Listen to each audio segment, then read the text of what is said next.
On the Wake Up Radio presents The Center with your host, DC Radical One.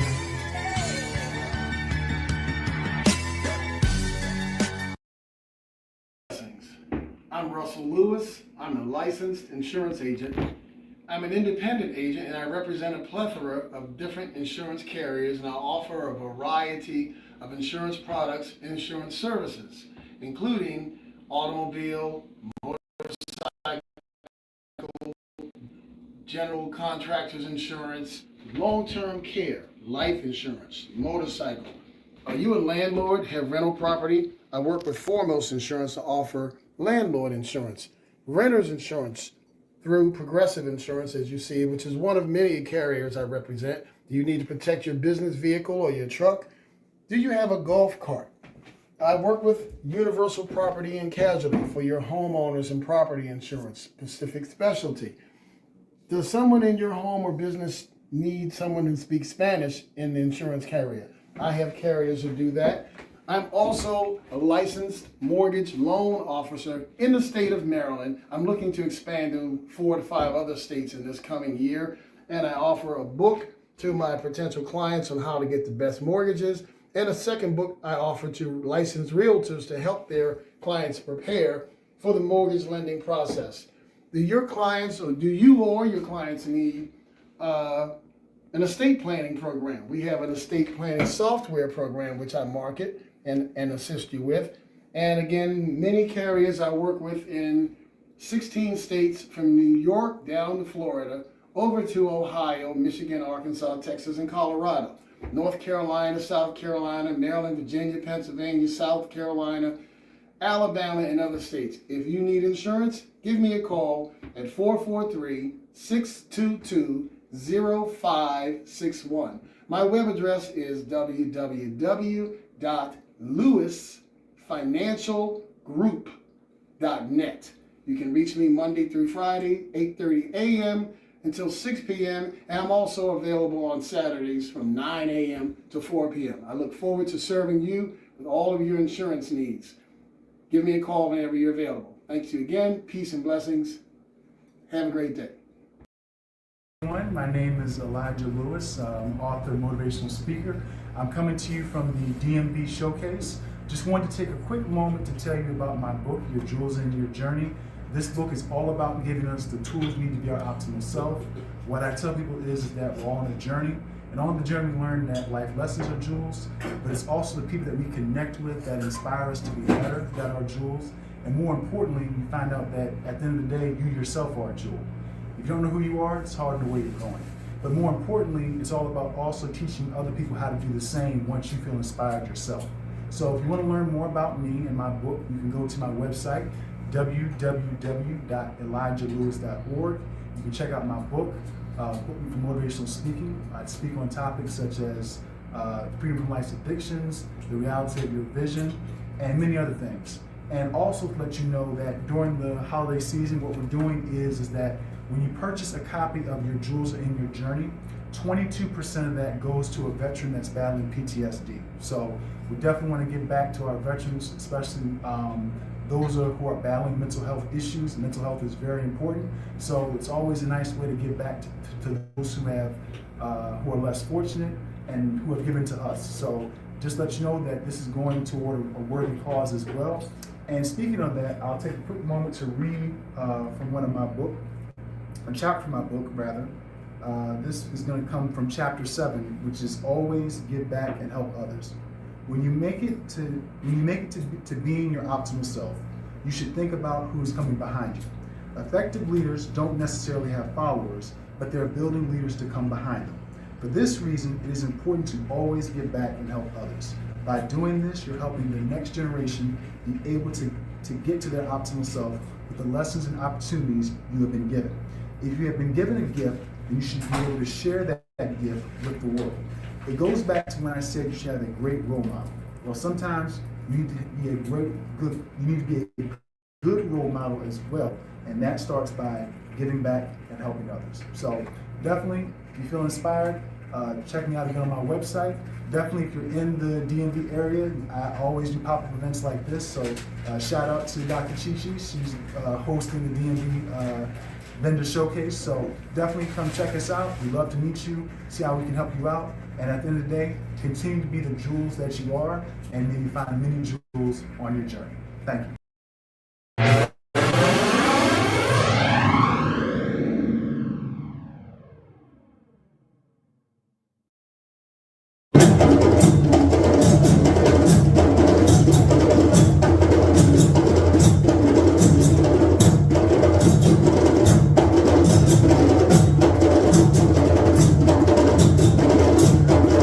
Question is, now, you see, the way you talk have frightening quite a lot of people. Okay. All right, according to what they've been saying and what I know. And I want to know that, are you going to not necessarily be meek and humble and all that, but are you going to just minimize your way of approach? Because not everybody is a revolutionary, or they have not been trained to be that, and the fear is keeping people away from coming together as they should. Now, what can you do about that? There's nothing I can do about that, because it's my firm belief that somebody has to be that. Everybody can't be mealy-mouthed. Everybody can't be compromising. Everybody can't tiptoe through the tulips. Everybody can't play politics. Everybody can't, if I haven't said it, compromise. Somebody has to be strong. I wouldn't have to be as strong as I am if I saw some others being strong like that. I could tone down. But I'm feeling such desperation to get the message out, to try to succeed in those who are strong enough that the walls of their heart, the walls of the uterus of their minds, metaphorically speaking, can hold that revolutionary life and not abort it. We're going to connect the dots, right? Connect them. In the first part, who did they attack? Women, childbearing. Women of childbearing age, right? The Catholic priests, they pointed out, they're like, wait a minute, how come you're not applying this to everybody? In the second clip, who did they attack? Heterosexual men. The heterosexual men. Let's do a little math. If you sterilize the women, and remember, this was applied to 500,000 women. Now, we're going to understand something here. If you apply that to Europeans, that might mean 500,000 to 1 million people not being born. But African people have more children. So you're talking about 2 to 3 million Africans not being born. Then on the other end, the men are, what's the problem with the men? The men are what? The men are heterosexual. They're masculine. They're too manly.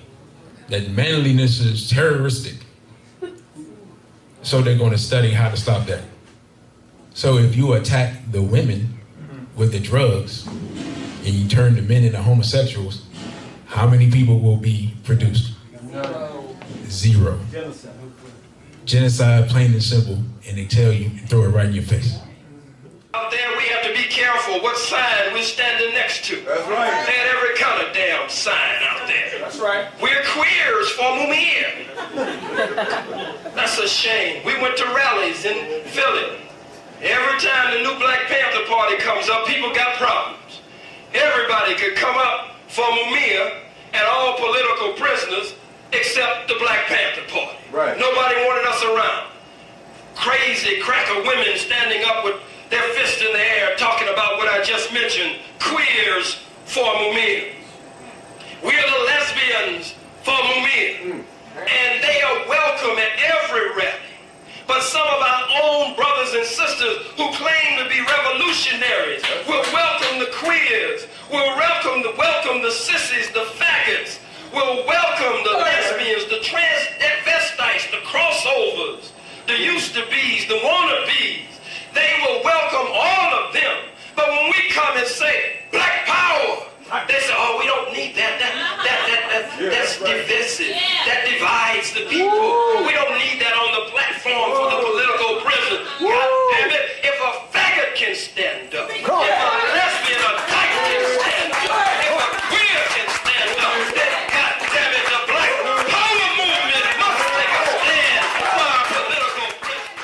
offended. We would be offended by receiving money That's due to us. that's due to us for work that we did that we were never paid for. That we would be offended for receiving money, for being brutally raped, for being whipped, for being worked from sun up to sundown, for having our name taken from us, our language, our spiritual systems, to be instilled with such self-hatred that Black people are bleaching their skin, to have families ripped apart and have a man to have his wife sold off and sent to another state where he never sees her again, where a woman will have her son or daughter, or maybe son and daughter, taken and shipped off to some other plantation where she never sees them again. He says you will be offended for receiving money for that. Dr. Collins said, yes, we need reparations, but white man, we also need some of your blood. I'll take the money first and the blood second, or vice versa. But what does the homosexual say? He basically said, white people won't like us if we get reparations. Right? I mean, think about it. He steps up here before Congress and talks to the chairman, who is Mr. Cohen. What type of name is Cohen? Small hat. He tells Mr. Small Hat, hey, man, we don't need any money, Mr. Small Hat. And Mr. Small Hat, of course, is going to say, of course you don't, because he would be one of the main people that need to pay, because the hats were behind the slave trade. That's right.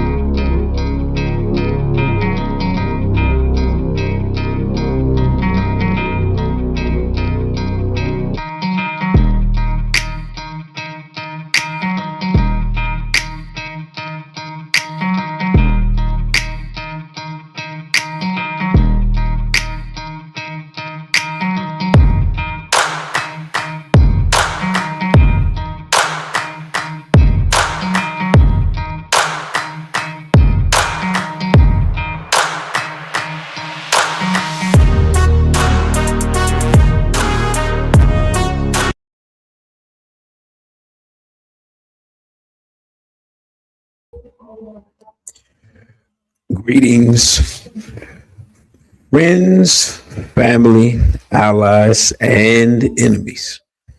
Excuse me for a second. I am your host, DC Radical One, and you have entered the center. Shout out to our wonderful producer, Cindy Ashby. You can check us out on SoundCloud, YouTube, iTunes Podcast, Google Play, Stitcher, Spotify, iHeartRadio, on the Wake Up Radio. All right, let me.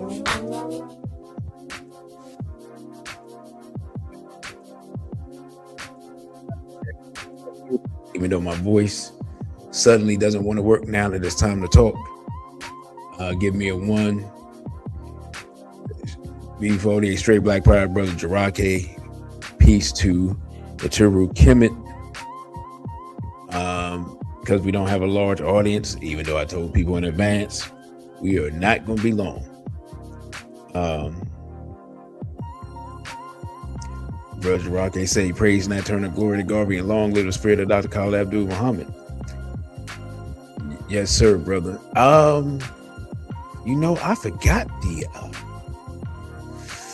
I forgot the part with Mike Xavier Johnson. You know what? And that's a shame, because we really need to raise that brother's name up more, because he gave us a living example, man. And it kind of tangentially applies to what we're going to talk about today. So today's discussion, and y'all let me know if my music is too loud. It might be too loud in my headphones. Today's discussion is, what can the black man learn from the war in Iran? And I'm going to start off with this article first, and then I'm going to get into the discussion. So this article states, and I'm not sure, this is from CNN, so I'll be using a mixture of Eastern and Western media for this discussion. It says a U.S. F-35 fighter jet made an emergency landing at a U.S. Air Force base in the Middle East after it was struck by what is believed to be Iranian fire, according to two sources familiar with the matter. Captain Tim Hawkins, a spokesperson for U.S. Central Command, said the fifth-generation stealth fighter was flying a mission over Iran when it was forced to make an emergency landing. Hawkins said the aircraft landed safely and the incident is under investigation. The aircraft landed safely and the pilot is in stable condition. Now let's stop right here. Somebody lying. You like, DC, how can somebody be lying? Well, if the pilot landed the plane safely, his condition doesn't need to be explained. He landed the plane safely. Right? So, they're fudging the numbers here. That's all I'm gonna say. Now, says that the incident would be the first time Iran has hit a U.S. aircraft in the war that started in late February. Both the U.S. and Israel are flying F-35s in the conflict. The aircraft costs upwards of $100 million. Now, I'm gonna say this. Number one, that's a lie. That's the first aircraft hit. Number two, because remember, 3 airplanes were brought down over Kuwait, and then they said it was friendly fire, which I call capital, right? But the reason that this is so important is because these are supposed to be stealth fighters, and allegedly, number one, Mr. Trump said that they took out all of Iran's anti-aircraft fire, number one. Number two, what they're not telling you is they have not been flying directly over Iran. They've been firing missiles and bombs from right outside of Iranian airspace and then fleeing. So now that they actually have flying over Iran, this is what happens. So I'll just say this. The media blackout, which CNN admitted is taking place, the American people have no idea what's going on. I'll give a brief synopsis of what's going on. America and especially Israel are bombing women and children, because that's what Israel does, right? They're bombing schools, hospitals, police stations, things like that. Iran is bombing military installations. Now, what people have to understand is that when you're dealing with Israel, the military installation may be underneath a school or especially a hospital. I don't know what their fascination with putting military installations under hospitals is, but those things happen. Iran's newer missiles now are attacking those spots. That's why you have the discussion of the what is the condition of Netanyahu, of Ben Gvir, and some of these other people. Now, Netanyahu's people have basically been caught putting out AI videos, right? I need to do a video on that so y'all can see if you haven't seen, but they've been putting out AI videos. What is the actual condition of Mr.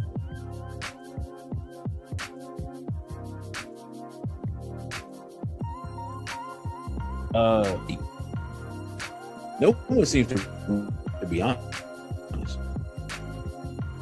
Like, no one seems to be 100% sure. I'm gonna say this. This is what I believe, and have no way of verifying this. I believe that Mr. Netanyahu was injured early in this war, and that they've been they don't want to let the people know that, and so after a while you didn't hear from him. Then next thing you know, you see these AI videos where he got 6 fingers and all his fingers the same length and all this old weird stuff that AI does. And he keeps saying that I'm alive. And knowing the type of people we dealing with, that could be the part that's true. Because you can be in a coma and be alive. You know what I'm saying? Being alive and being healthy and showing up in front of the people is two different things. For example, we know that the Iranian president is alive because he walked outside, as I showed last week, in front of the people, right? We know some the other Iranian officials, you know, they're alive and healthy. They're amongst the people. So the approach that the two people have taken between the Iranian leadership and the Israeli leadership has been different. There have been very few public appearances by Israeli leaders because they're scared. Let's just be honest. They've killed a lot of people, a lot of the Iranian leadership, but the only thing they've done, and honestly, is they've killed the moderates. And so the younger people, the newer people that you see, they're really not in the mood for any negotiations or ceasefires or any of that stuff. They're like, look, we not really, well, this is what they're thinking. They're not gonna say it. They will say, we have tried that. What they're really thinking is, them old dudes tried that and now they're dead, and I'm not gonna get there without taking somebody with me, so ain't gonna be no negotiating. You know what I'm saying? That's what's really going on. And that's the first lesson that we can learn, right? And really, it's a lesson that Elijah Muhammad actually tried to implement a long time ago. And what is that lesson? Put the extremists underneath the leader. You want the leader to live? Put the extremists underneath. And that way, if your enemy doesn't want to deal with the leader, you guarantee that the person behind him is not going to. He's not having it. He's not taking those shorts, as we used to say, and he's going 100%, no mercy on the enemy, right? So the U.S. had their chance to deal with Ayatollah Ali Khamenei. He was 80-something years old. As an 80-something-year-old man, let's just be honest, you're not going to have the same fire that a man even in his 50s, which is not particularly young, right? But you're not going to have the same fire as that man, or certainly not a man that's in his 30s, right? So that's a lesson that I looked at. I was like, yeah, I'm like, the way they implemented that is sound strategy, because the supreme leader, let's say he was almost 90. It wasn't no sweat off his back, because martyrdom is something in Shia Islam that they desire, right? To fall in battle to your enemy means pretty much a ticket to what we would understand as heaven. So yeah, and if you can take some people with you, then you double up, triple up on it. So they ain't do anything to him as far as he's concerned. That's how that goes, right? Now, what is another lesson that the black man can learn from this war? Realistically, it's very simple. If you cannot destroy your enemy, you are eradicated. You don't even exist. You're already extinct. It just comes down to that. Geopolitics in the modern era, the 21st century era, is simply what Dr. John Henry Clark called international gangsterism. And you're like, DC, what do you mean by that? Well, it's like when you're incarcerated, right?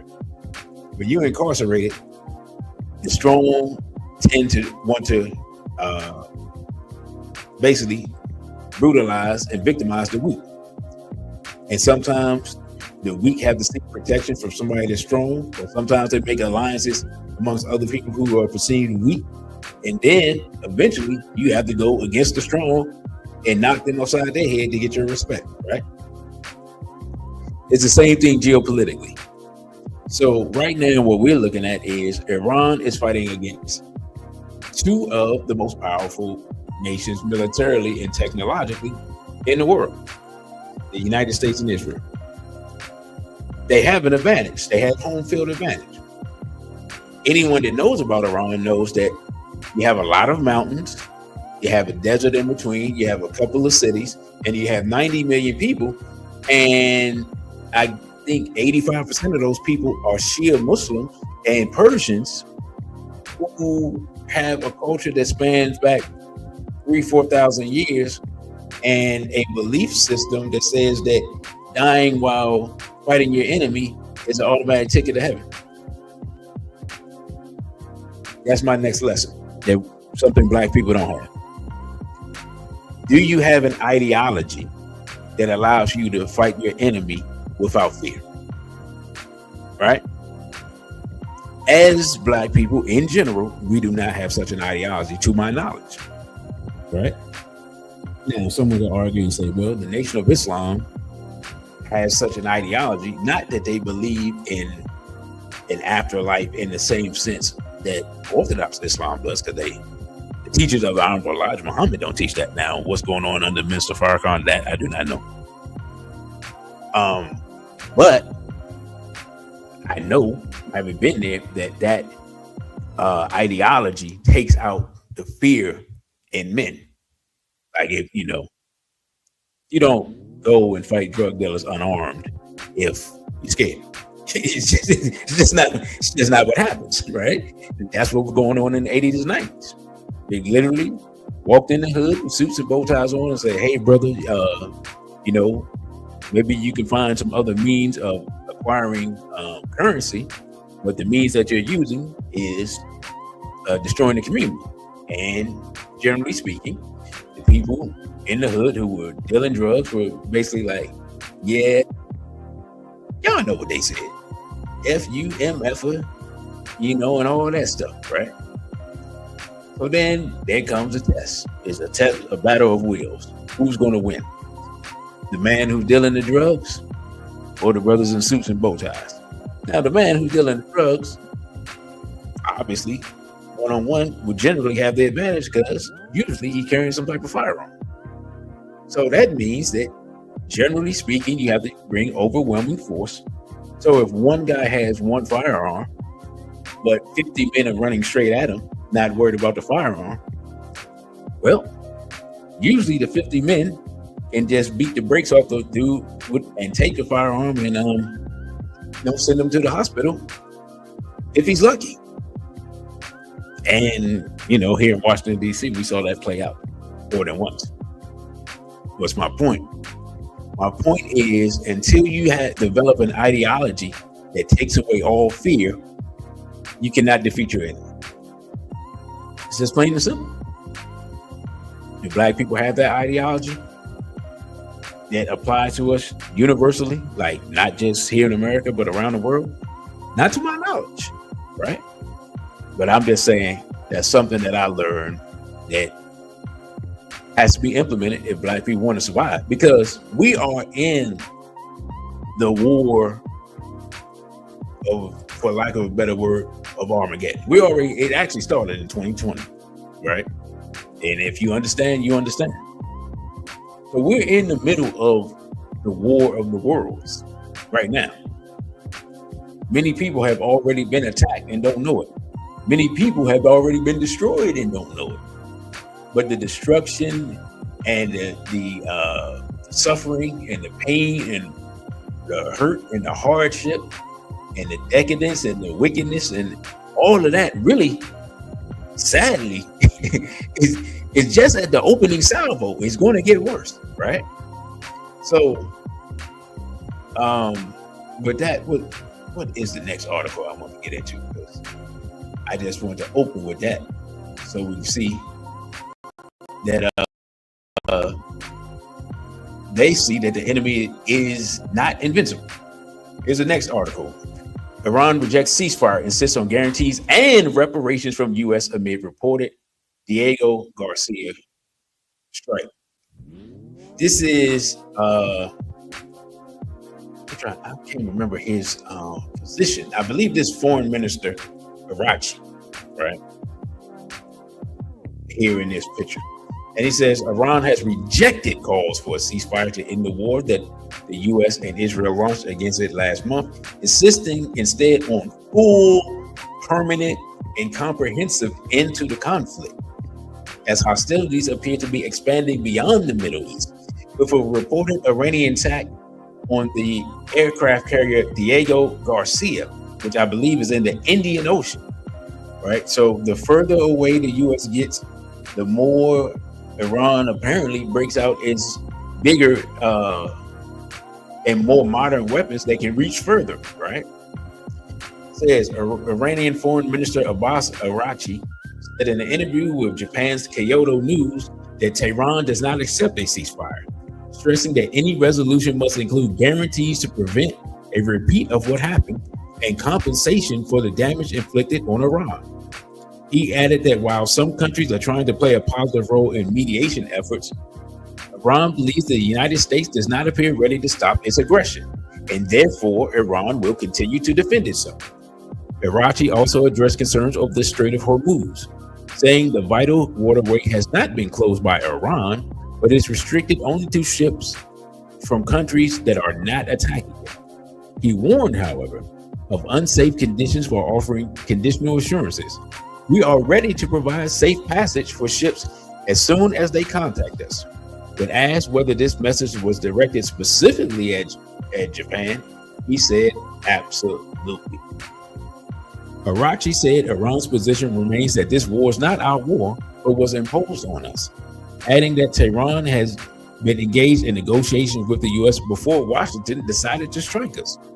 He described the U.S. action as a clear act of aggression, illegal, unjustified, and unprovoked, reiterating that Iran's response constitutes self-defense.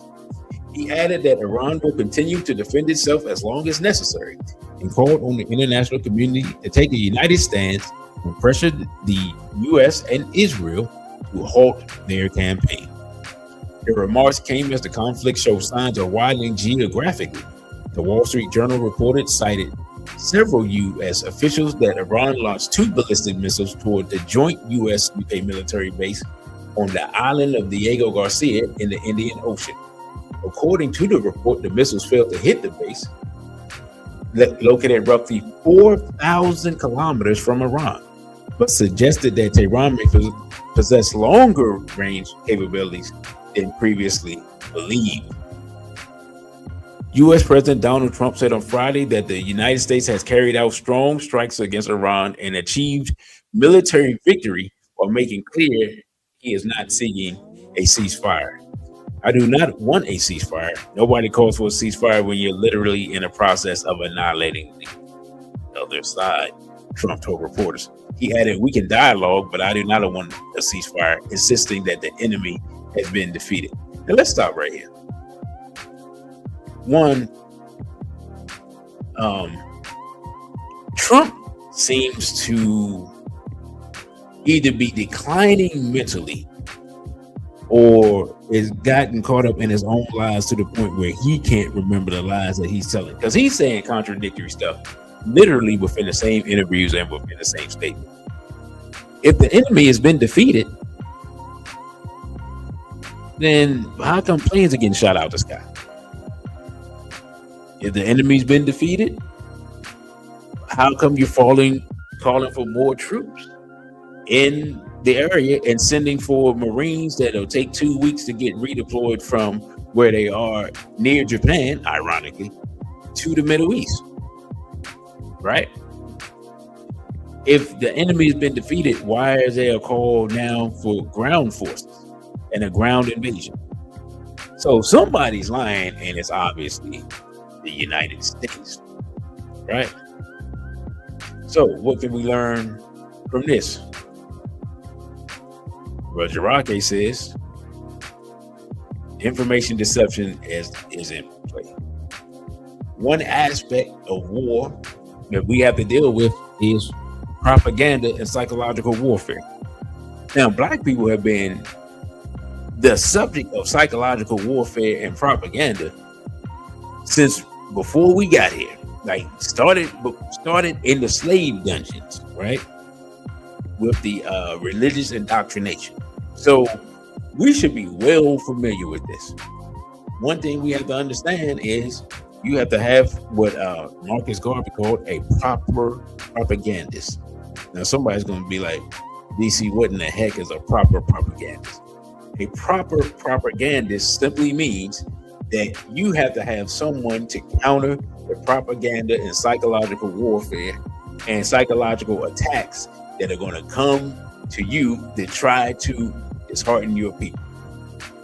I talked about this before. I'm going to talk about it again. And I said I was going to get the video, but I had trouble downloading videos today, so we won't have a lot of video. But I saw a Iranian woman, and she was speaking to the U.S. and she said that she basically saying that we're not really against the U.S. people, but you're ruled by some people that are evil, and we're not scared of y'all. We believe in our Creator, and we believe He's stronger than anything. And she was saying that that's what Allahu Akbar means, right? And so while she's talking, like literally, she's talking to the camera, a bomb drops maybe a few blocks away, blows up, and she just says Allahu Akbar, and the people yell Allahu Akbar. Then she turned back around and finished her speech, and that was that. And so again, that goes back to what I talked about earlier,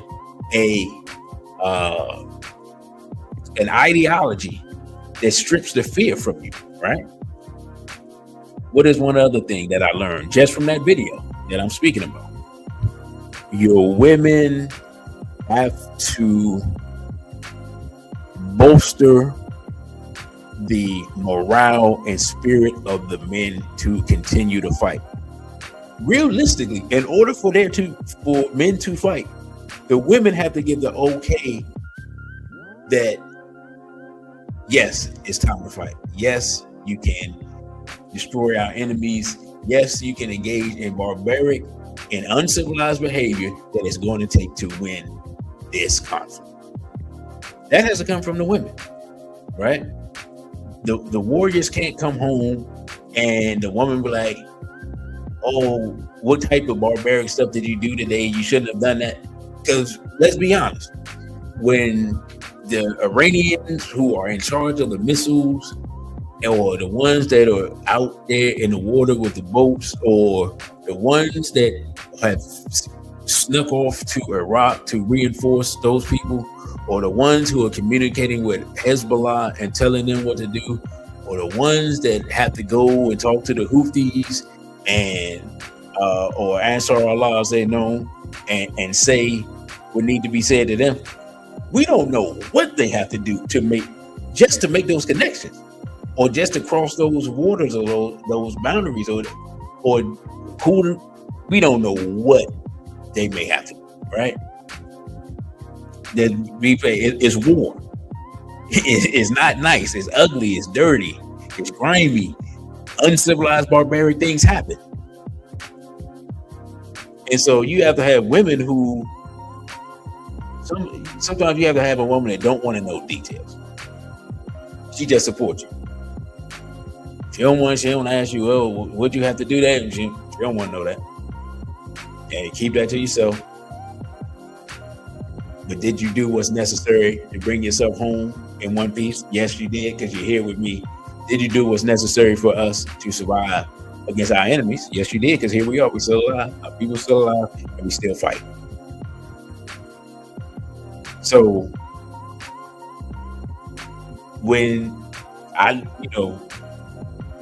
that's a very important aspect that isn't talked about. And we can look at our own history, for example. Everybody talks about the Black Panther Party. No, but everybody forgets the women were riders with them. The women were shooting with them. The women were at everything that the Panthers were doing, the women was doing with them. Right? We all talk about Chairman Fred. Chairman Fred's woman jumped over top of him and covered his body with her body. That's why the police, when they finally kicked in the door, went directly in the room, took her out, and then assassinated Chairman Fred. Because she was protecting him. She directly protected him. We need our women to protect us when it's time for war. not physically protect us, but spiritually protect us. We got sisters that know all these type of spiritual practices and African practices and call upon the ancestors and so forth and so on. When it's time to go to war, we're gonna need that. And when it's time to come back from war, we're gonna need that. Because you have to be able to decompress from that and let the spirit of war get out of your psyche and out of your body and release that before you come back into the community. Because you can't bring that same thing. That's what the European calls PTSD. You can't bring that same thing back to the community because you'll destroy the community from the inside out. So the woman is a great part of that in all aspects, right? Sometimes you need your woman to let you know it's okay to let that stuff go. So we're gonna need sisters. If sisters want us to resist evil, because that's what I call it, is resisting evil. You know, the Iranians say we fighting against the Epstein clan. That's what they say now all the time. And when you think about it, that's exactly who they fight. The Zionists are the Epstein class, right? Eventually, the Epstein class is going to come to the door of Africa and really been at the door of Black America. We just ain't been trying to resist, if we're being completely honest. And eventually, the women are going to have to say, y'all going to have to do something about this. Y'all going to have to do something. And when the women say that, the men, the understanding is going to be, we're going to need you in the midst of this, because what we're going to have to do is going to be ugly. It's going to be dirty. It's going to be brutal. It's going to be savage. But that's the only way you can survive, because Malcolm X said, you got to speak a language everyone can easily understand.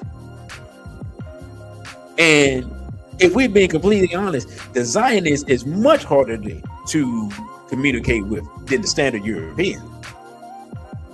Oh yeah, the standard Europeans are barbarian. Yeah, sure. Okay, yeah. Right? When you have something they want and they want it, are they gonna be a barbarian? Absolutely. But you know what a barbarian understands? Barbarism. When you speak language and you do to him what he's been doing to other people, all of a sudden you can come to some type of agreement.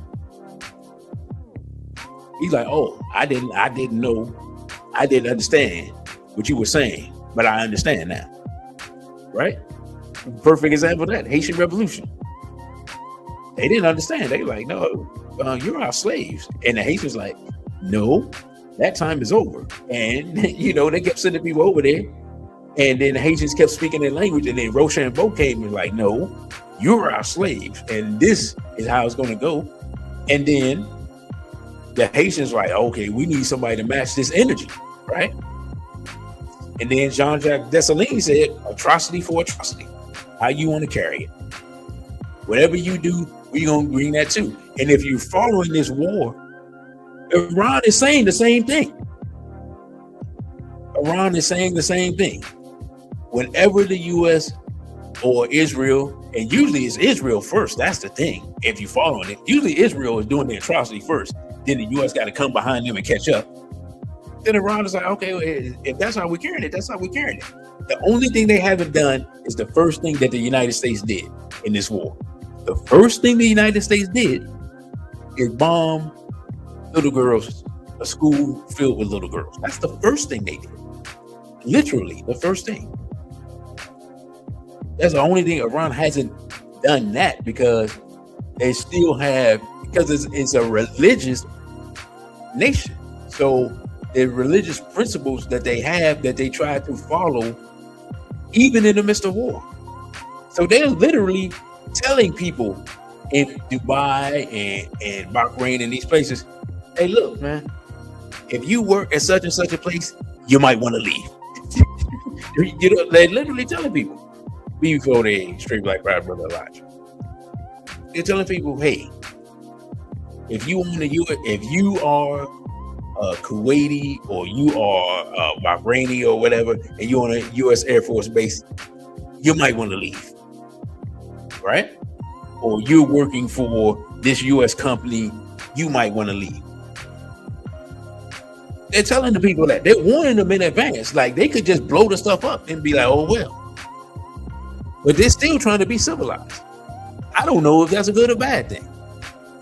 I'm more of a scorched earth person. If you rocking with them and you on their squad, hey, then whatever. Because you already know what it is. Another lesson we can learn from this ongoing war, other people have coons too. I think this is one of the major things that black people don't get to see. We see our people selling out. We see our leaders selling out. We see our random people selling out. And we just think, oh man, black people eat this and that, and this and this and that. Can't unite. We don't like each other, and with this and that. And y'all know all the discussion we have. And these people coons and this and that. Well, I'm here to tell you, other people have their coons. Right? Now, think about it. And, you know, I know everybody's not familiar with Islam, but in Islam, right? A Muslim once was brother what he wants for himself. That's one of the sayings of Prophet Muhammad sallallahu alaihi wasallam. Right? Now, when Israel was having an open genocide. Now, the reason I say an open genocide is because they was taking pictures and videos and showing it. An open genocide in Gaza. The Palestinian people are mostly Muslim, some Christian, and most of the Muslims are Sunni. The people that were fighting physically to help them outside of that area, right?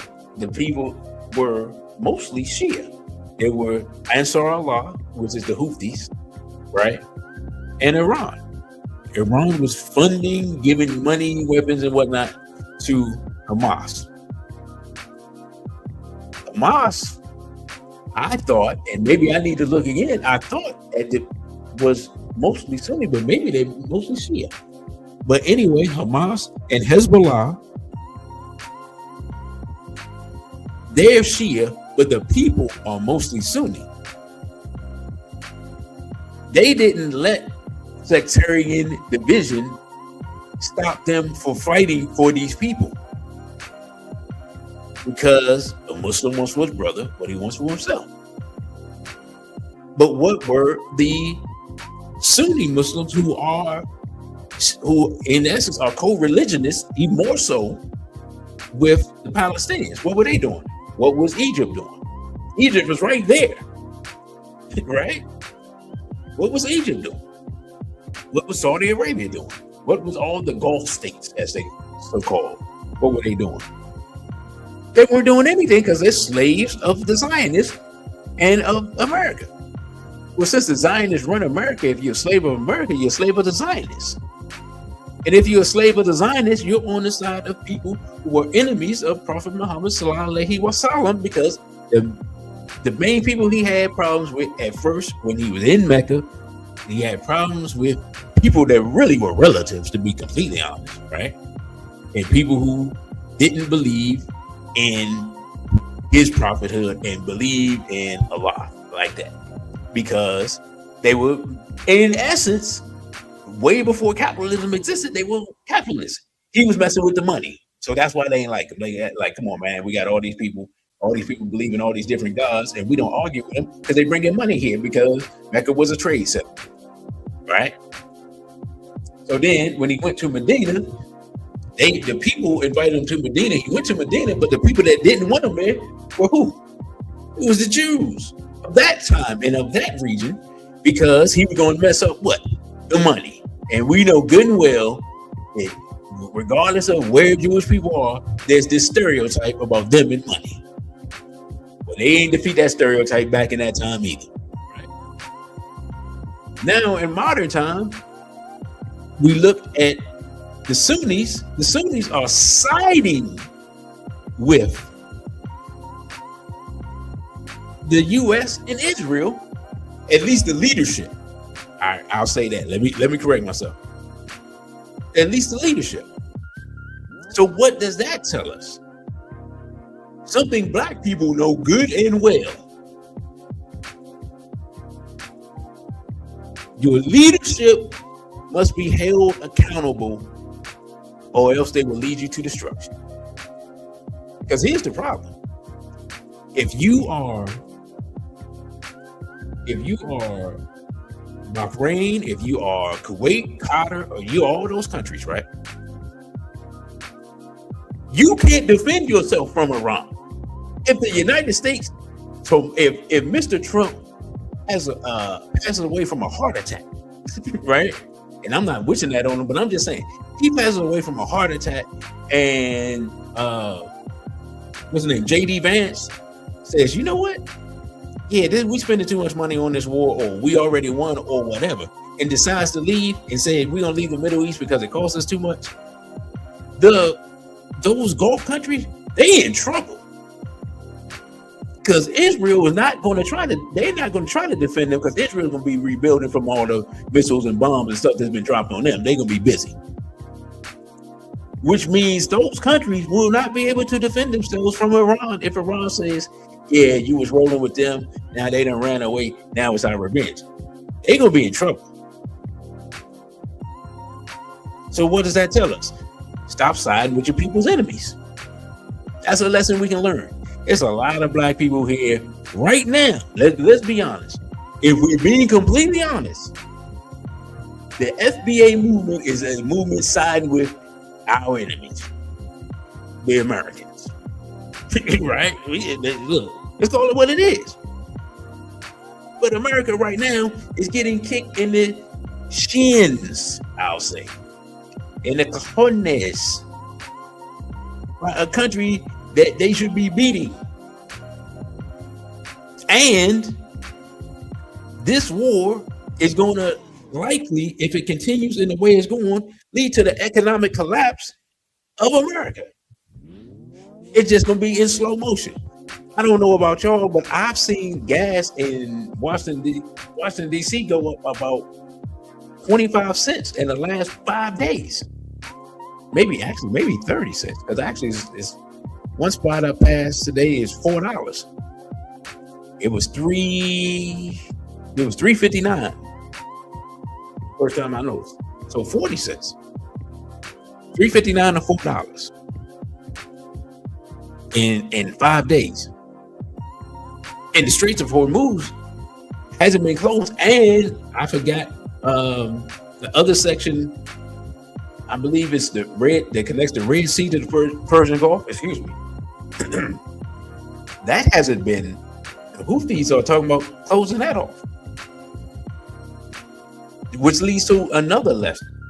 What is that lesson? You must have some form of economic power, or you're going to be destroyed.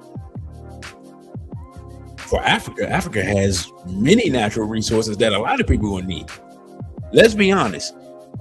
However this war ends, unless the Iranian government and nation state is completely destroyed, they're going to be looking for a way to build a nuclear bomb.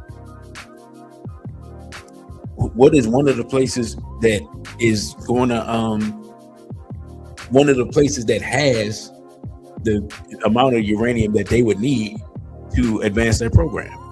Well, there's a lot of places, but a lot of them are in Africa. Iran is going to be calling on those nations and seeing what's up. That may put those nations in the crosshairs, which means that those countries are going to have to figure out, do we side with Iran, and which means siding with, in some capacity, China and Russia? Or do we continue to side with the Americans, or do we try to sit it out? And is it possible to sit it out, because will the Americans just see the threat and attack you anyway? Right? So that Africa's eventually be put in the crosshairs of this situation. So one way or the other. Right? We already see it with the Somaliland situation. We see it with the what's going on in Kenya, Ethiopia. So this stuff is coming to Africa's doorstep. And as far as us in America, we already know what it is. a lot of people are going to have to decide whether or not they want their sons and daughters to go over there, and who knows what may happen. Go over there and kill or be killed. We, generally speaking, we know that's what's going to happen. If you go over there, you're going to have to kill or be killed some type of way. And we had a lot of our sons and a lot of our daughters. I see a lot of women online in the military. I don't know what's going on, but we don't know what type of combat they'll be sent to. But the reality of it is, a black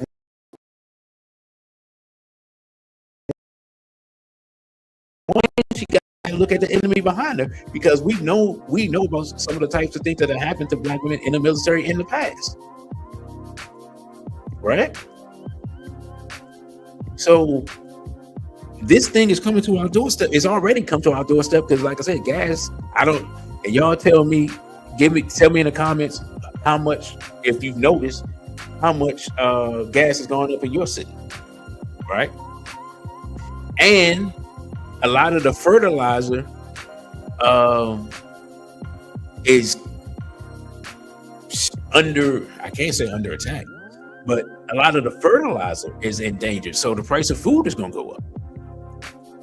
Roger Rocket says Namibia holds the largest uranium reserves in Africa with 470,000 metric tons as of 2021. Thank you, brother. Namibia, basically, they're going to be on the chopping block. Niger ranked second. I thought Niger was first. An African reserve with between 311 and 439,000 metric tons, and is a major global supplier, providing over 25% of the European Union's uranium as of 2022. So if you want to know why Mr. Macron still is trying to find a way to attack Niger, let me put this back up. This is your answer right here. Because France's, a lot of their energy, especially electricity, comes from atomic. They need Niger. Niger does not need France. But eventually, people are going to come knocking at their doorstep, because I think one lesson that everybody is learning now, and we talked about the Treaty of Pelindaba, the people who do not have atomic weapons are unarmed. And as Huey P. Newton said, any people who are unarmed are at threat for being, and I'm paraphrasing because I can't remember the exact quote right now, but he in essence says any people who are unarmed are basically at a threat for being colonized or enslaved. And if you don't have nuclear weapons, or you don't have a vast missile system like the Iranians have, you are unarmed and a threat for being enslaved. Plain and simple. That's the type of time that we're in. The time that we're in now is whoever's the weakest is getting eaten first. It's getting slaughtered first. It's getting enslaved first. It's getting brutalized first. And I wish I had this clip from Tucker Carlson. But Tucker Carlson, sometimes you catch the devil telling the truth. Tucker Carlson said, well, of course the Iranians aren't going to give up, because unconditional surrender, we know what that means. He says unconditional surrender means that some foreigner, and I would say your enemy, gets to violate your wife and daughter. And when he said that, I paused and I was like, yeah, of course the European would say that. And just by that, of course, any man's gonna fight to the death. It's like the Eddie Murphy movie. What was that, Life? When he's like, "You're not gonna eat my cornbread. I want my cornbread." If I have to choose between removing you from the planet or having you violate my wife and daughter, then I'm removing you from the planet. As Malcolm X would say, by any means necessary. So that's another lesson that we got to learn from this war. Whatever you have to do to defeat your enemy is whatever you have to do to defeat your enemy. If everybody got to die, then so be it. Ain't nobody, ain't people coming in and look. Hey man, these people, remember the Epstein class, as they call them. We know what they do to women and children, and we know they hunt black people. That's from the Epstein files. So a group of people who been for who knows how long, decades, centuries, doing all types of unsavory, unspeakable things to women and children. Those people talk about invading your country. Nah, everybody got to go. Absolutely not. So, with that, brothers and sisters, look, I'm gonna take a break and play this, play another advertisement, and we're gonna come back and we're gonna do the second half of the show. All right. All right.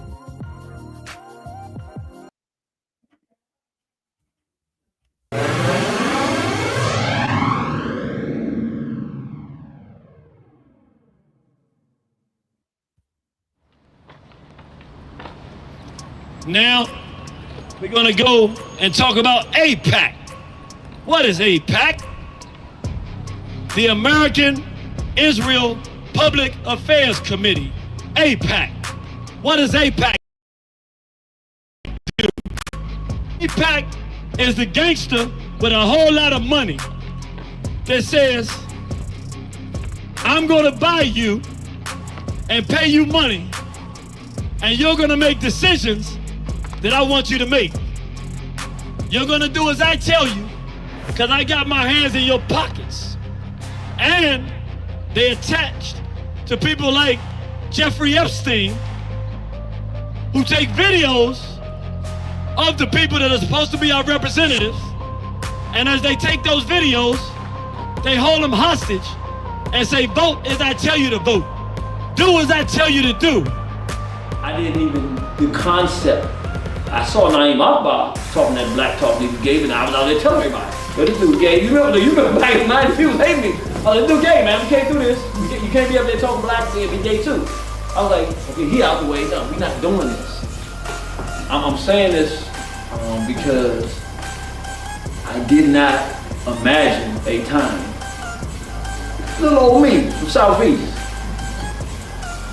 where if they tell us to take a jab, stick ourselves, I'm gonna be the only one that wanna say something. Maybe the brother out in Whitaker, brother Darren, you know, we got a few brothers, but I'm talking about like, I'm thinking whatever they tell us to do, we got black people who studied under these people, we gonna say no. Or we gonna at least wanna investigate. I'm thinking it'll always be that way. I'm thinking if somebody's pushing this stuff, R. Kelly molesting children, we're gonna deal with this dude. I'm thinking everybody's gonna agree with that because you don't mess with children. That's right. That's what I thought was, that's just how I thought we were. That is who we are intrinsically, but I'm saying, I didn't imagine a world where I'm saying, don't vote for this dude. It's a trick. Come on, y'all. He's a mulatto who didn't grow up around black people. He a gay dude. He gonna push homosexuality. Y'all can't see this? I'm thinking, I'm telling y'all before he get in office, what are you talking about? And people who are the hardest nosed people in African nationalism, I mean the hard ones, looking at me, nah, you can't do that, dude.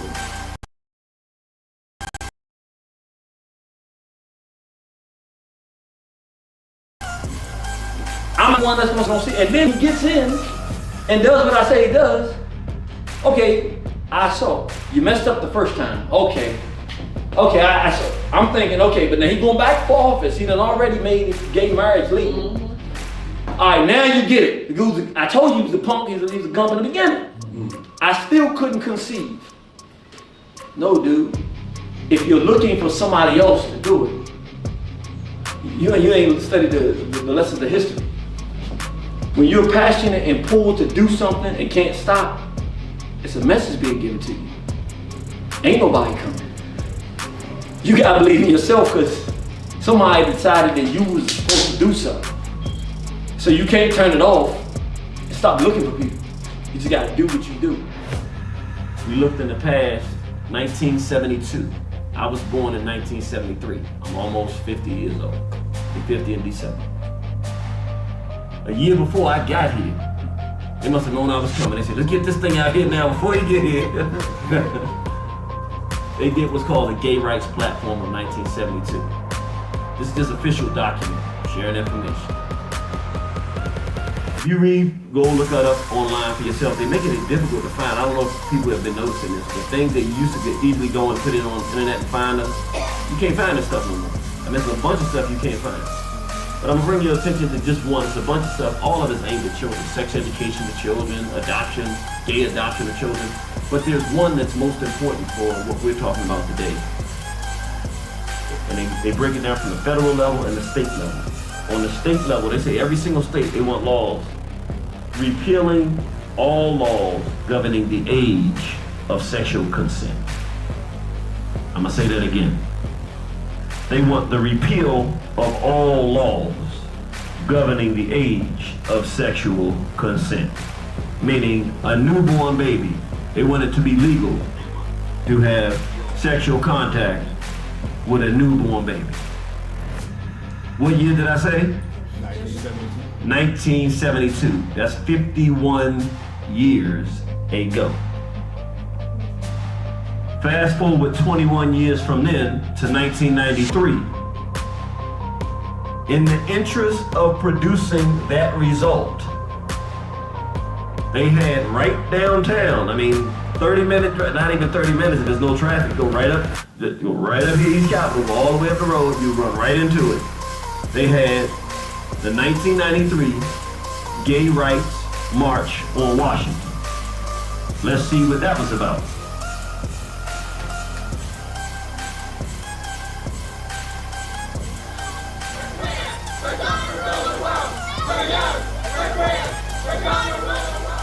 Check one. Did y'all hear what they just said? Do I need to play that again? He said, don't play it again. He said, no, thank you. All right, I want to do this again. They said, we're young, we're queer. We're going to do what? We're going to rule the world. Now remember, 21 years before that, what did they say that they wanted for children? Repeal all laws governing the age of sexual consent. They want to have sex with children and make it totally legalized. 21 years after they said that, they said, we're young, we're queer, we're going to rule the world. That was in 93. This is 30 years after that. So they've had 30 years to say we're queer, we're going to rule the world, which at that point they said, we haven't gotten to the point where we rule the world, because if they did, they wouldn't be saying that. They would say, we're young, we're queer, and we rule the world. They didn't say that. We're young, we're queer, we're going to rule the world and have it our way.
All right, brothers and sisters, we are back.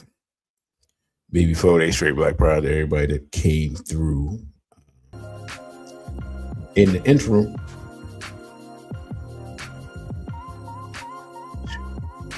well, not a message, a notification that Iran has struck Dimona, Israel, which is the site of the Israeli nuclear program. So when I get more information on that, like I just got a notification on Telegram with a video showing the strike. I'm not sure if, I don't even know how many hours ago this is. I'm not sure if they were going after the energy, the nuclear energy, or I don't know if they're going after the nuclear reactor, which if they hit the nuclear reactor, you could have a Chernobyl type of incident, which would irradiate the whole southern part of Israel. I would call that an escalation. The stakes are now higher. So, for those that don't know, here's what's weird.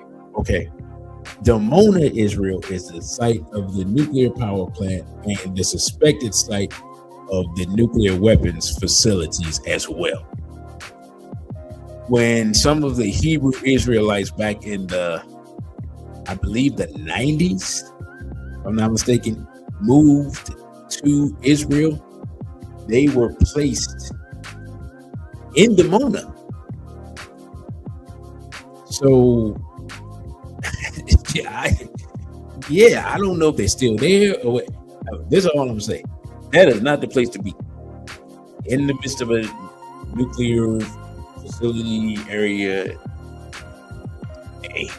So, literally things are changing and heating up and stuff is happening as we speak, that's the type of war it is. You never know what's going to get hit, what's going to get bombed, what's going to get blown up, who's going to get killed. Like that is one thing for sure we see. Iran is showing their capability to strike large swaths of the region around them. And apparently if they can hit all the way out to the Indian Ocean, no place is safe, right? So I mean, that's something that you got to think about. Brother Jarake is giving us information here. It says African countries with diplomatic ties to Iran: South Africa, Egypt, Ghana, Algeria, Sudan, Zimbabwe, Uganda, Burkina Faso, Comoros, Libya, Senegal, Mauritania, Niger, Benin, Guinea-Bissau, Burundi, Gambia, Tanzania. Also states Burkina Faso signed a memorandum of understanding with Iran on peaceful nuclear application and was the only African country to vote against an IAEA resolution condemning Iran's nuclear non-compliant. Now that is big because likely they did that in hopes of having a reciprocal what's the word I'm looking for? A reciprocal understanding that Iran will in the future help them with nuclear technology. So, but I would expect them to take what I would call the revolutionary position. So I'm not surprised. A lot of African countries I know are going to side with the U.S. out of fear, or Israel out of religious misunderstanding. I just put it that way. But thank you, Brother Jarake, for that information. Now, I wanted to get to this article dealing with the economy because this is something that we're all going to face, right? This is something that affects everybody. It doesn't matter your ideology, philosophy, who you siding with, none of that. We all got to eat. Some type of way gas prices affect us all. So we'll look at Al Jazeera and see what this says here. Article says, how badly has the Iranian war hit the global economy? The telltale signs.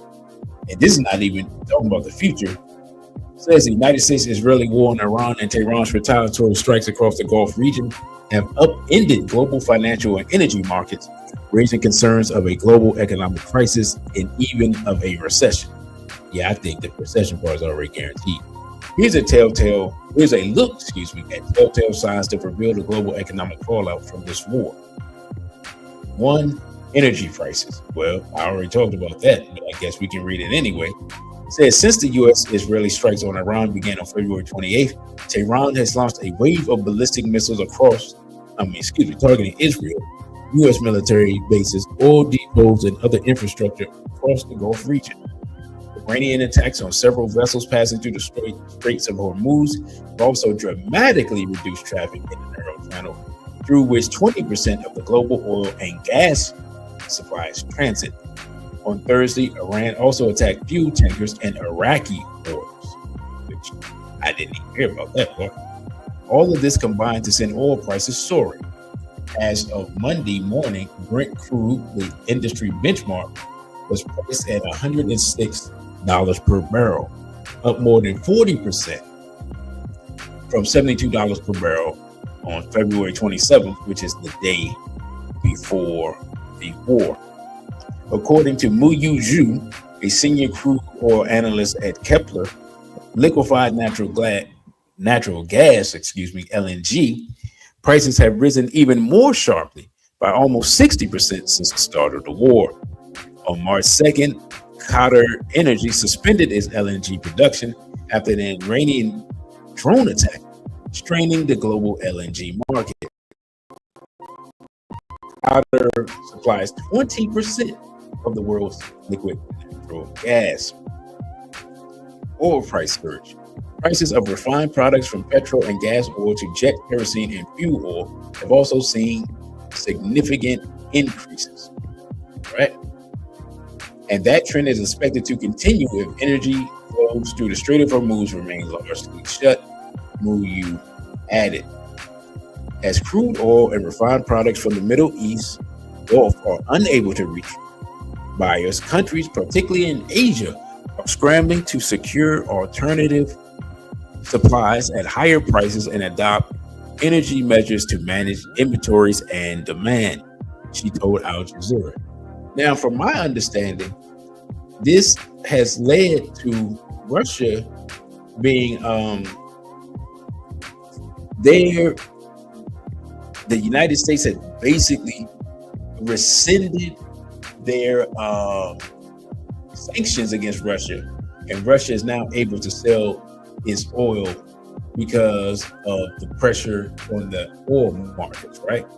So Trump has sanctioned on Russia. Russia was losing money. Now Russia can sell their oil at prices higher than ever and make money, which allows them to fight against Ukraine more efficiently and pay their soldiers more. So, you know, it's just one of those things where when you start a war, you're supposed to game out and see what other things can be affected. And apparently the United States did not really look into this aspect of it at all, right? And also that goes to show how all these wars are at least tangentially connected, right? Now, we'll get back to the article. There's about 84% of the crude oil and 83% of the LNG that passed through the strait in 2024 was bound for Asia, according to data from the U.S. Energy Information Administration. China, India, Japan, and South Korea account for nearly 70% of those oil shipments, with about 15% bound for the rest of Asia. Now, you see that the natural gas prices surge in Europe, and this is putting Europe in a position where they're going to have to buy from the same Russian people that they talk bad about and basically act like they wanted to regime change Russia. Now they're coming out there with their hat in their hand. Please, sir, can you pass me some gas and oil, sir? So it just goes to show that in the grand scheme of things, siding with the Zionists doesn't really benefit you because the Zionists don't even have any. right? They don't have any natural resources. So, I mean, apparently no one really thought this one out too well. Now it says rising petrol prices worldwide.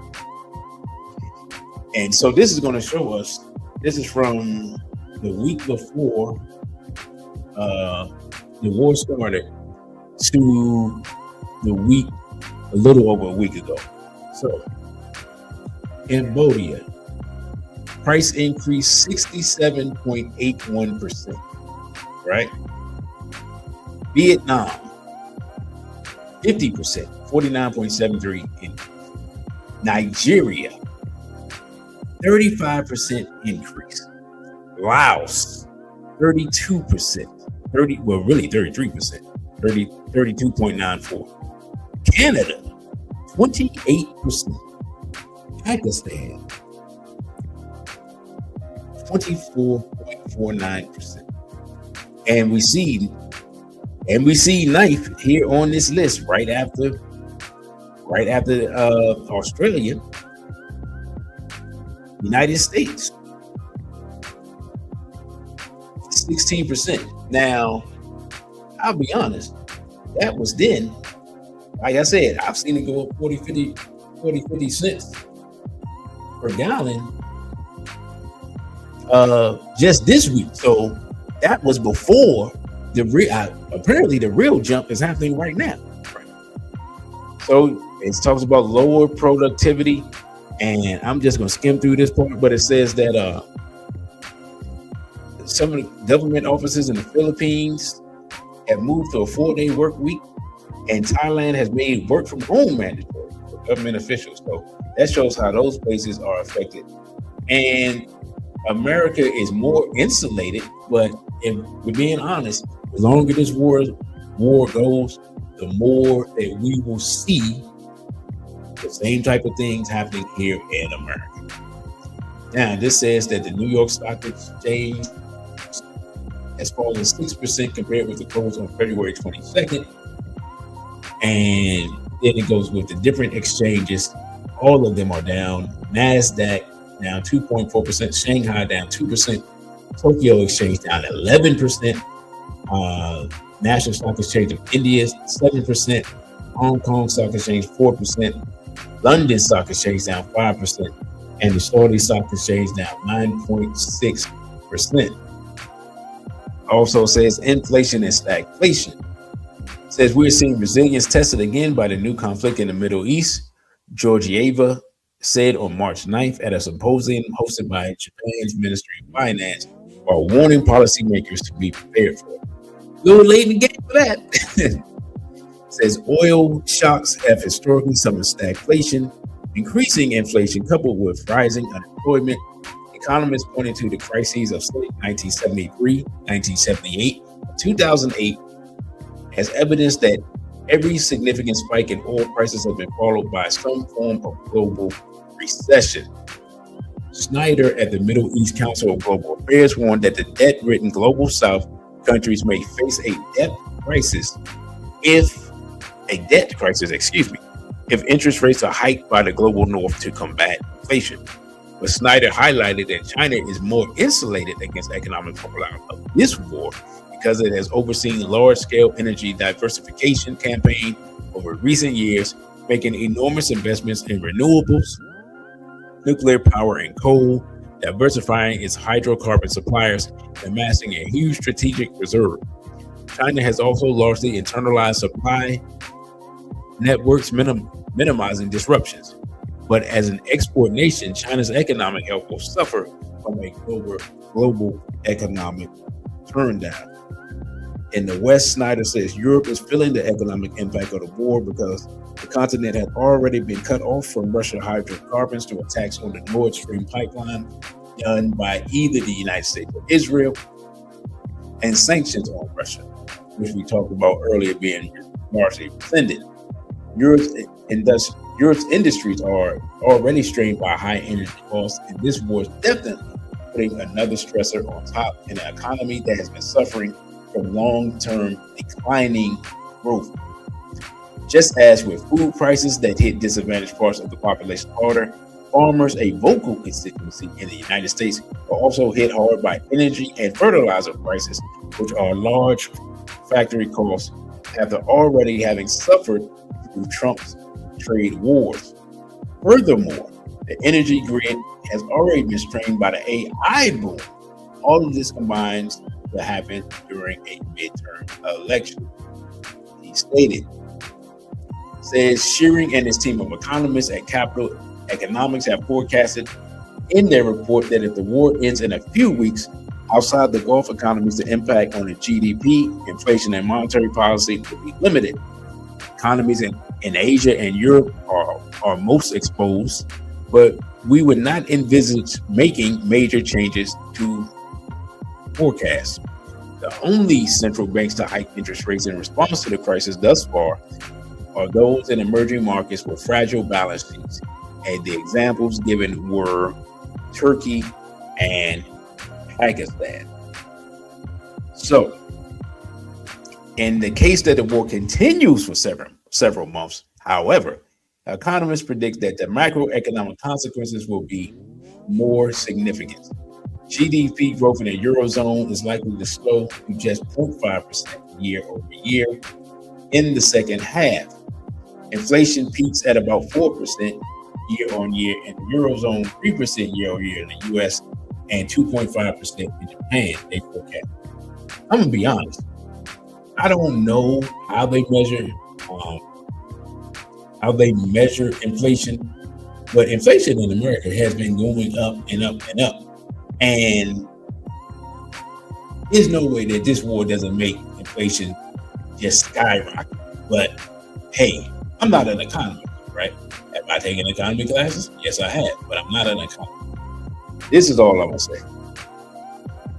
In very simple, basic terms, the longer this war goes on, the larger the economic impact and the more likely people here in America are to feel it.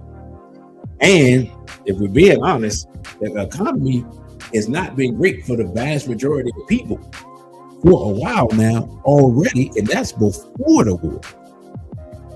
The question is going to be, will the economic pain of this war be enough to make Trump walk away or to make the Democrats take over? And will they do anything when they take over, right? So, go to this next article real quick. It says Trump begs other nations to help him clean up his mess in Iran. As Donald Trump is trying to convince foreign nations to step in to secure the Strait of Hormuz. Speaking with reporters aboard Air Force One on Sunday, Trump claimed that other regions of the world, such as China, depend more on the Middle East waterway than the U.S. does, and should therefore be leading the charge in reopening the bomb-laden strait. I'm demanding, brutally, that these countries come in and protect their own territory because it's their territory. It's a place from which they get their energy, and they should come and help us to protect it. Now, this don't even make sense, because if it's our territory, then that means that technically you're bombing our territory, which means you're acting like our enemy because you're bombing our territory. I didn't think about that part. Anyway, why are we maintaining the Hormuz Strait when it's really there for China and other countries? Why aren't they doing it? Situated between Iran and the United Arab Emirates, the Strait of Hormuz is the single most important energy transit in the world, funneling approximately 1/5 of all crude oil shipments. Iran began laying mines across the passageway last week, effectively sealing in the only sea passage from the Persian Gulf and the Gulf of Oman from the rest of the open ocean. Trump insisted that China gets about 90% of its crude oil imports through the Strait of Hormuz, though analysts that speak with CNN disagree, noting to the business network that Beijing has spent the past 2 decades diversifying energy supplies and building strategic reserves to mitigate potential disruptions. Now, my understanding from researching other people is that China now gets between 15 and 20% of its energy needs coming through the Straits of Hormuz, as opposed to the, I guess, 80 to 90% that Mr. Trump had said, right? So, what can we learn from this lesson? Diversification of your economy is a must, right? That's a lesson that, like, if you look at why Black people in America really haven't made any progress, is because we haven't had any diversification of our economics. Our economics are completely tied into the economics of Europeans /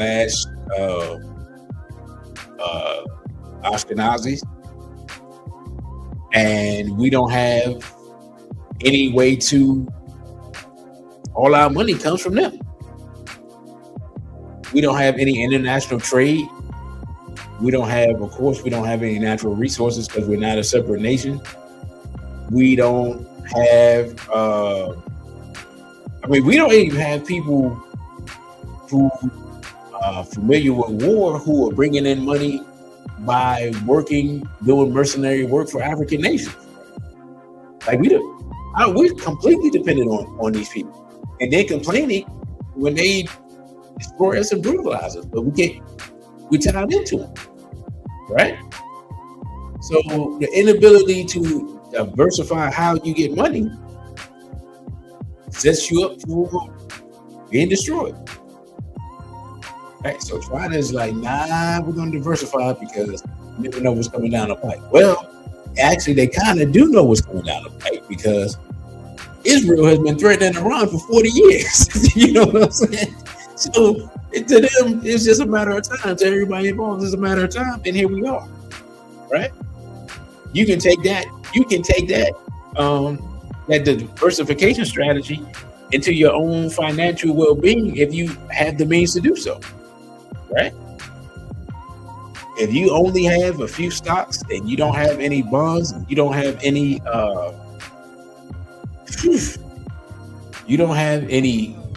gold, silver, the various types of things that you can invest in. Hey, diversification now is needed more than ever. You know, people have been talking about gold and silver for a long time, and years ago now, I bought physical silver as an investment, and it just went up as things go up over time, but I never really thought about it. But now I'm like, I really needed to get more into that and do that more. You know, that would have really come in handy at some time. Right? But that's just a lesson that we can take again from this war. Now, let's see. I'm gonna talk about this article, and then I'm gonna get ready to close out because I want to talk about next week's show after I talk about this. It says, this from military.com. U.S. sends another 2,500 Marines to Iran as ground option emerges in war. It says thousands of Marines are headed to the Middle East as the United States weighs whether to deepen its role in Iran as part of a military buildup, leading to more questions about possible ground troops or missions tied again to the Strait of Hormuz. About 2,500 Marines are deployed with additional warships as the conflict enters a more dangerous phase, according to reporters Friday from Reuters and the Associated Press, citing U.S. officials. Military.com has reached out for comment to the Defense Department, which I thought was the War Department now, U.S. Central Command, and the White House. The move come as the war shifts beyond airstrikes into broader fight over shipping lanes, oil infrastructure, and regional deterrence. President Donald Trump tried to tear down expectations of a ground deployment earlier in the week, which means nothing now that it is later in the week, saying, "I'm not putting troops anywhere. We will do whatever is necessary." Wait a minute, hold up. That's a contradictory statement right there. I'm not putting troops anywhere and we will do whatever is necessary is contradictory. Because that means you can say I'm not putting troops anywhere, but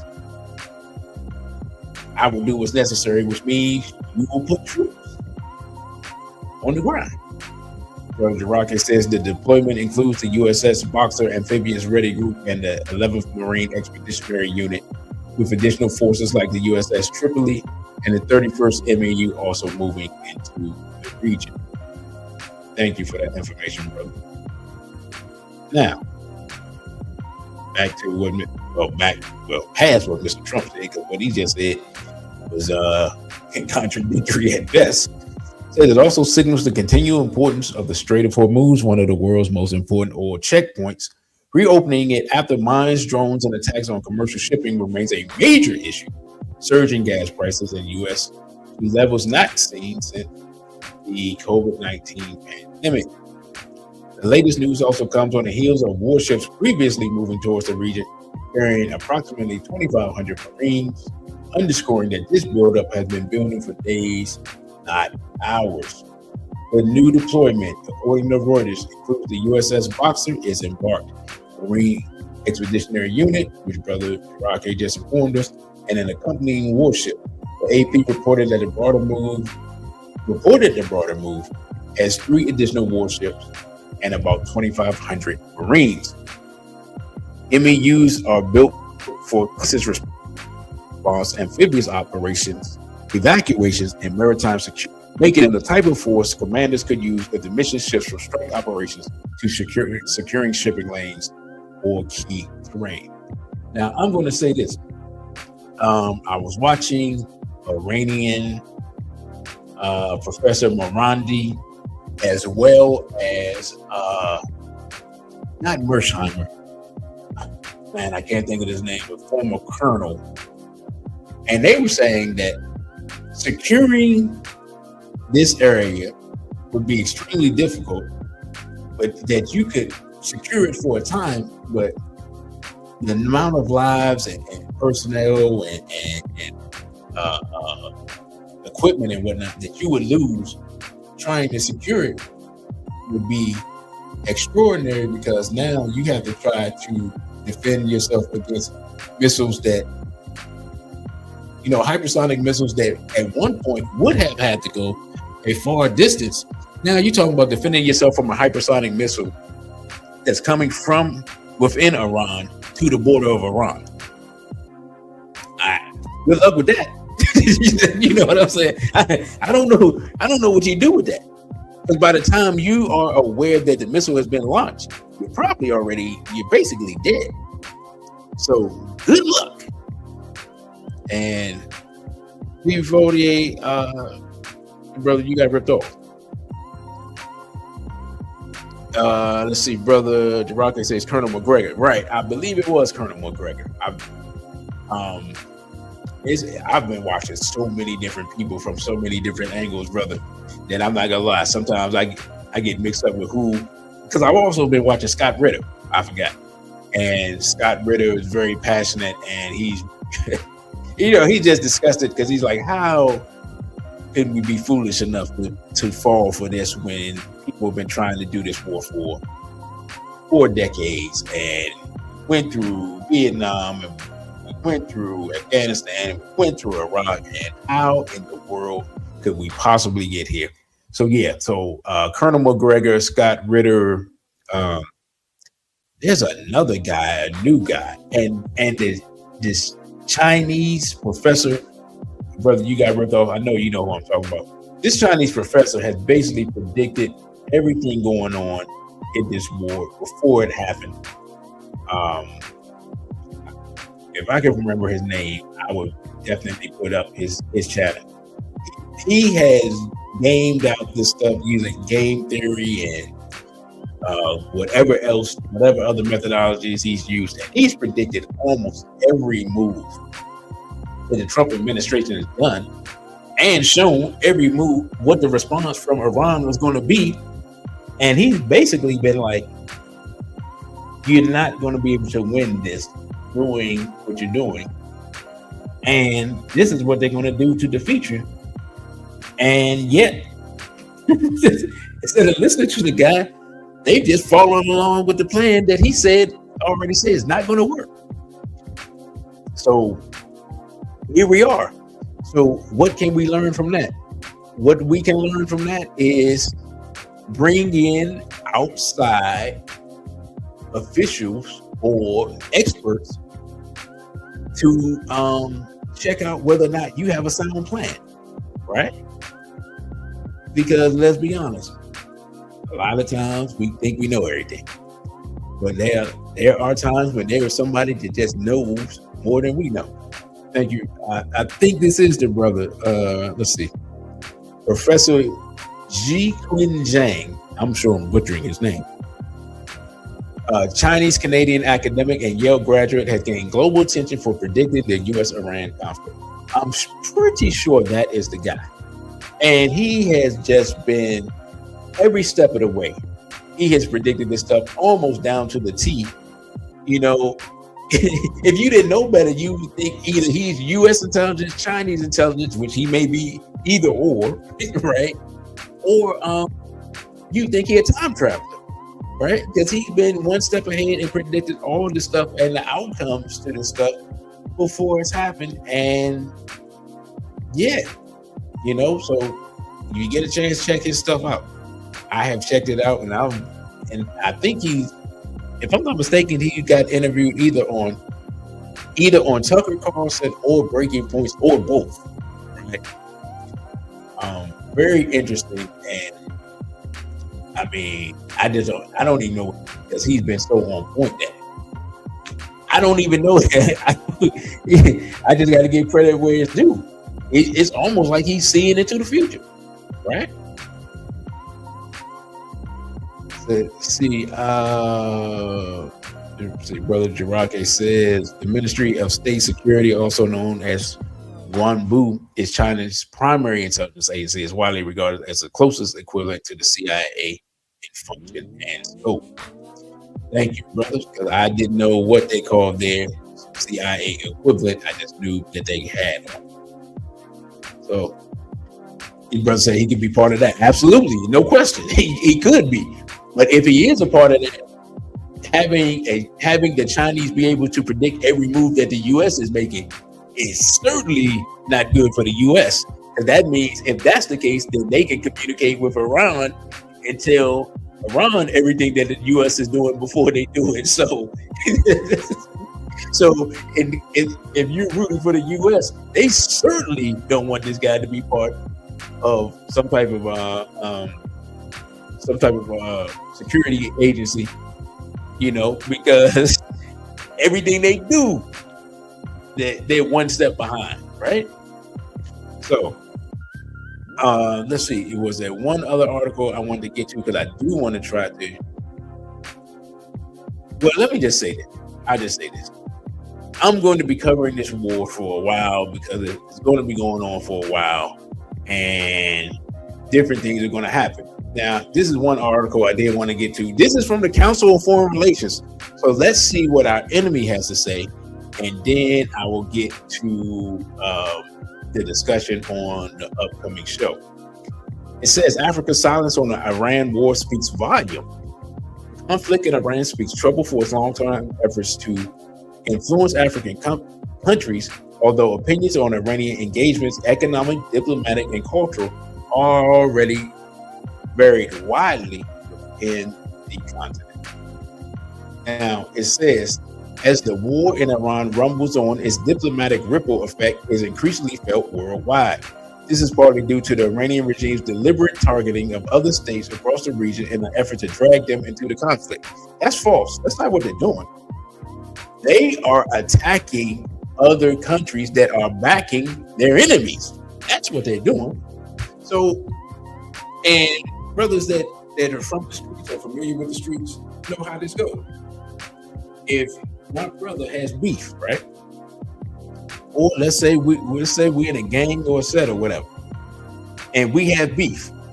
If we have beef, we all have beef, right?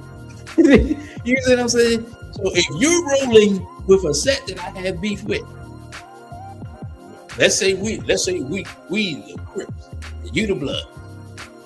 And we have beef with a blood set. But you're cool with that blood set because you're the bloods. Then we have beef. And that's how Iran is carrying it. Like, you're rolling, we're supposed to be Muslim. We're Muslim and you're supposed to be Muslim. But you're working with the Zionists who deal with all types of, they worship Baal and all types of weird stuff and do weird things to children, and that's who you're rolling with.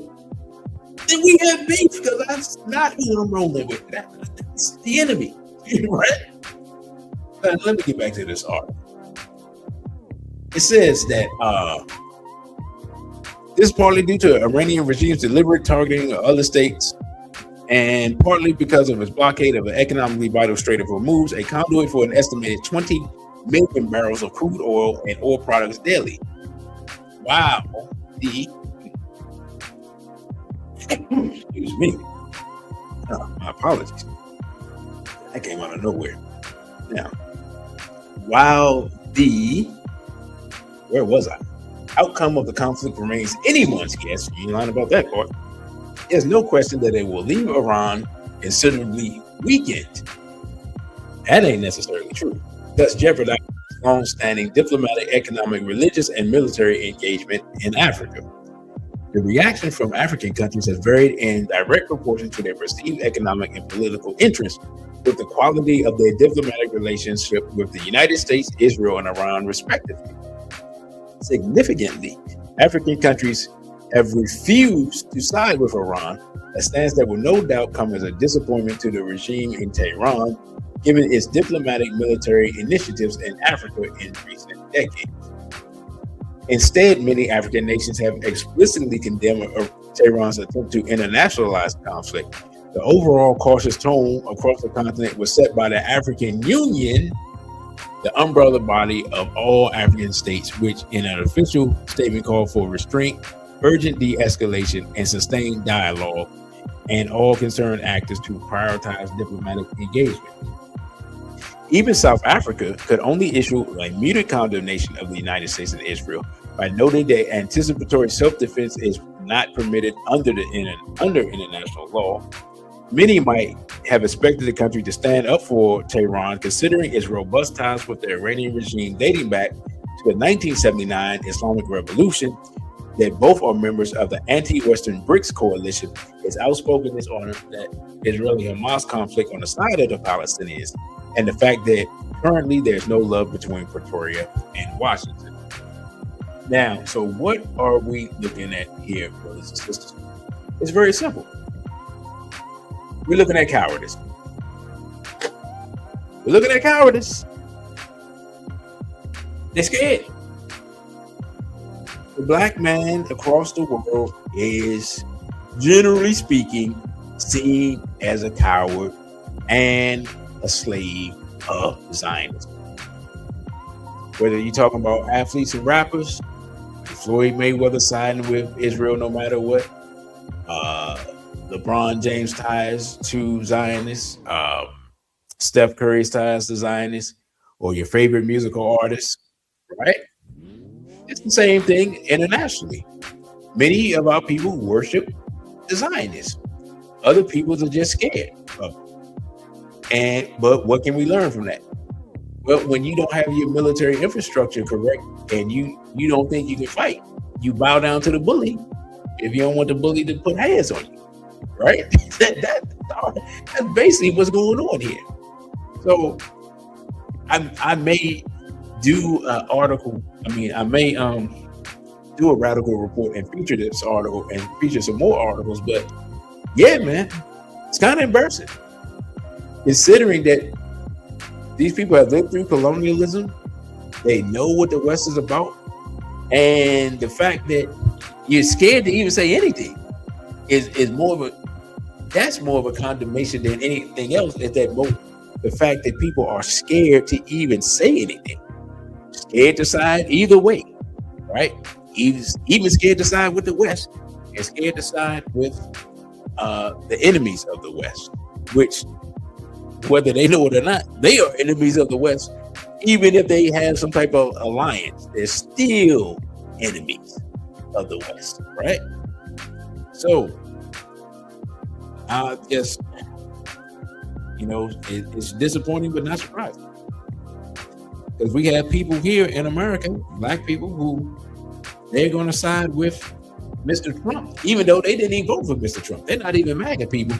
But now that there's a war, they're going to side with Mr. Trump and his Zionist handlers. Because if you're siding with Mr. Trump, you're siding with Zionists. And if you're siding with Zionists, you're siding with the Epstein class. And if you're siding with the Epstein class, you're siding with people who engage in unsavory acts towards children. And if you're doing that, you're certainly not straight, black, and proud. I can tell you that much. Right? So, let me say this real quick. We have scheduled, and I have to check because I have to check with the venue owner, right? We have scheduled for next week at 7. I have to check the time. I might have to move it back to 8 o'clock just because of travel and stuff like that. But somewhere between 7 and 8 o'clock, we are scheduled to have a panel of sisters, and we're going to have a discussion of black women want to be rescued. Now, since we're in the middle of the war of Armageddon, this subject is even more pertinent. And I told you all before, this subject came up because I saw a black woman, African sister, and she basically was running up and saying, "Mzungu, rescue me." Now, I thought Mzungu was a derogatory term for Europeans, but she didn't use it as a derogatory term in this aspect. So, if there are any sisters who want to be part of the panel, reach out to me. Oh, I don't have my banner up. Brother, why y'all ain't telling me? I got to put my banner back up. Reach out to me either on Instagram at dc.radical1 or reach out to me on via email, straightblackpride_dc at protonmail.com. Bro, Jarake said it's treason for that sister that he ate, bro. It was pitiful, but it inspired this show. And let me get all the rest of my handles out the way. This has been The Center. If you've been listening, we appreciate it. You can follow me on Instagram at dc.radical1, on Twitter at dc_radical_one, on OTW2 at dcradical1. If you would like to support via Cashapp, you can support at $DCRadical1 or via Zelle at straightblackpride_DC at protonmail.com, which is also the email address. So that is what's planned, right? I'm gonna put up a poll and ask if that's a show that y'all really interested in, because I'm trying to lean more into the audience and see what people are interested in. I might have a discussion with a couple of sisters this week about this show and some upcoming shows. And I want to bring Brother Genie on, but we're not getting the views that I think that I want to get before I ask him to come on. And I'm not sure what's going on. Like today was really interesting because the views were all over the place in the middle of the show. So I'm wondering, is that something they're doing, right? Like I've seen the views double and then go back down and then go back up. So I'm not sure YouTube is doing something, or I don't know what's going on, right? That's all I would say. But that is the show that is scheduled for next week. So the center will not be on next week. But be on the lookout, because it's possible that we may have Brother Genie on in the middle of the week this week. And I'll let you all know at least a couple of days in advance and put out Instagram posts and emails and all that stuff, so we can get a good audience if that takes place. But let me just say this real quick. We were talking about finance and economics and things like that. Brother Genie is trying to raise some money for his trip He has been to the African continent, and he's trying to get back to Burkina Faso to talk with some people there and some other countries and fight against a hidden war that's going on the African continent using chemical and biological warfare. Further details will be available for a video that I'm going to put up. I think we'll put it up tomorrow. I think tomorrow's Sunday. I think I'm going to put it up for tomorrow. So be on the lookout for that. You should get the notification. You should get the notification later today. I think I'm gonna put that up for tomorrow. So just check that one out. It is enhanced version of his radio show that comes out every Monday. So that's what we have coming up next week. I think I'm gonna look for some more clips and give you all some visual documentation of what's going on with the war in Iran. And I think I talked about it before, but I'm talking about it again, how this has affected the war in Sudan, because Iran has basically kind of cut off the money and weapons supply for one of the sides of the war in the Sudan accidentally. Like, that wasn't their goal, but the funding that's coming from the United Arab Emirates has slowed down because Iran has put the pause on the United Arab Emirates. Plain and simple. UAE's been working with Israel and the United States, and so Iran was like, yeah, take, you know what I'm saying? We see what you're doing, and they've been smacking them up. So that has had a tangential effect. So whether we like it or not, everybody in some type of way is being affected by this war, and will be even more affected by it as it continues on. So with that, brothers and sisters, I thank you all for listening. Don't forget to like, share, and subscribe. Share this with your people so that they can know what's going on. And, do your best to support the channel. And we're going to try to keep rolling along until we get to the point of where we need to get to. Right now, I think we have 1,500 subscribers. I just got to find a way to turn subscribers into viewers, because if you subscribe to the channel but you don't watch any of the content, it doesn't really matter. In the grand scheme of things, it does not, right? And if you can support via Cashapp, because I'll be honest, probably 1 out of 4 things that I put up on this channel now get demonetized because they don't want you to hear the message, and a lot of times you don't get notifications because they don't want you to hear the message, because they don't want our people to know what's going on. But it's my job to let people know, and that's what I'm going to do one way or the other. So I appreciate you all's support. With that, I would say, no, I'm not. Give me a second. I'm not going to. I'm not going to say that yet. What I'm gonna ask y'all is, any questions about next week's show, or does anybody know any sisters? Like, do y'all have any sisters that y'all want to come on that particular show? Sister Najee says she will try to come on. But is there any other sister? I haven't asked Sister Asha. I may. Or if y'all know any sister that's on Instagram or YouTube already, let them know about the show and have them reach out to me.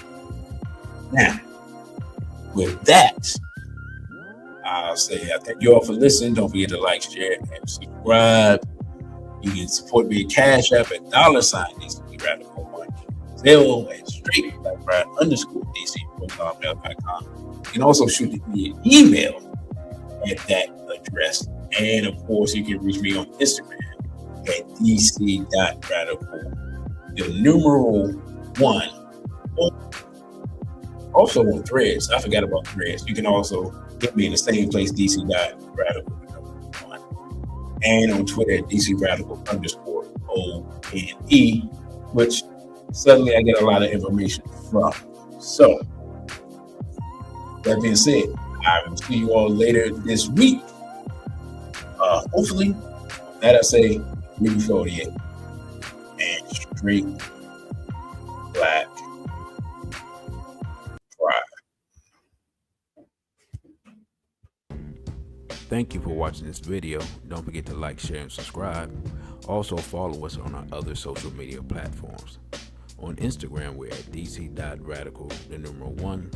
On Twitter, we're at dc_radical_ONE. And the Cash App is $DC Radical1. Again, thank you for subscribing. A beat for ODA and straight black pride.